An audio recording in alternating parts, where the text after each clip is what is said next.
ലോകകപ്പ് ഫുട്ബോൾ ചരിത്രത്തിൽ വിജയങ്ങളും ഗോളുകളും പോലെ തന്നെ എപ്പോഴും ചർച്ചയാകാറുള്ളതാണ് റഫറിംഗ് വിവാദങ്ങളും. ഇപ്പോഴിതാ 2026 ലോകകപ്പിലെ ഏറ്റവും വലിയൊരു വിവാദം ഫിഫയുടെ പടിവാതിൽക്കൽ എത്തി നിൽക്കുകയാണ്. പ്രതികൂട്ടിൽ നിൽക്കുന്നത് മറ്റാരുമല്ല, സാക്ഷാൽ ലയണൽ മെസ്സിയാണ്.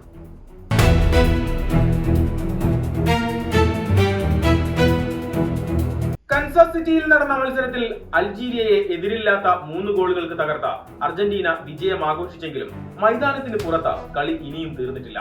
മത്സരത്തിനിടെ ലയണൽ മെസ്സിക്ക് ചുവപ്പ് കാർഡ് നൽകേണ്ടതായിരുന്നുവെന്ന് ചൂണ്ടിക്കാട്ടി അൾജീരിയൻ ഫുട്ബോൾ ഫെഡറേഷൻ ഫിഫയ്ക്ക് ഔദ്യോഗികമായി പരാതി നൽകിയിരിക്കുകയാണ്. മത്സരത്തിൽ മെസ്സി ഹാട്രിക് നേടി തിളങ്ങിയെങ്കിലും ആദ്യ പകുതിയിൽ അൾജീരിയൻ ക്യാപ്റ്റൻ ഐസാമാൻഡിയെ മെസ്സി ഫൗൾ ചെയ്ത സംഭവമാണ് ഇപ്പോൾ വലിയ പുകിലായിരിക്കുന്നത്.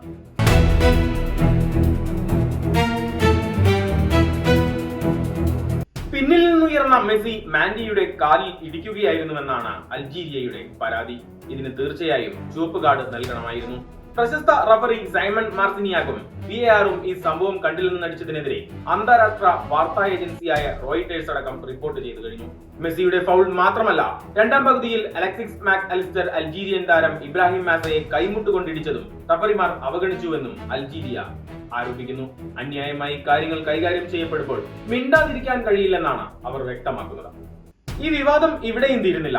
ദക്ഷിണാഫ്രിക്കൻ പരിശീലകൻ ഹ്യൂഗോ ബ്രൂസും ഈ റഫറിയിങ്ങിനെതിരെ രംഗത്തെത്തിയിട്ടുണ്ട്.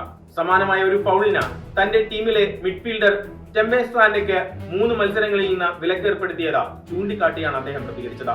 മെസ്സിയെ പോലുള്ള മികച്ച കളിക്കാർ മൈതാനത്ത് തുടരണമെന്ന് തന്നെയാണ് തന്റെയും ആഗ്രഹം. പക്ഷേ നിയമങ്ങൾ എല്ലാവർക്കും ഒന്നാകേണ്ടേ എന്നാണ് ബ്രൂസിന്റെ ചോദ്യം. ഫുട്ബോൾ മൈതാനത്ത് നിയമങ്ങൾ താരങ്ങളുടെ പേര് നോക്കിയാണോ നടപ്പിലാക്കേണ്ടത്? മെസ്സി എന്ന വലിയ പേരിന് മുന്നിൽ റഫറിമാർ കണ്ണടച്ചതാണോ? ഫിഫ ഈ പരാതിയിൽ എന്ത് നടപടിയെടുക്കുമെന്ന് നമുക്ക് കാത്തിരുന്ന് കാണാം. Sports desk, തനിനാട്.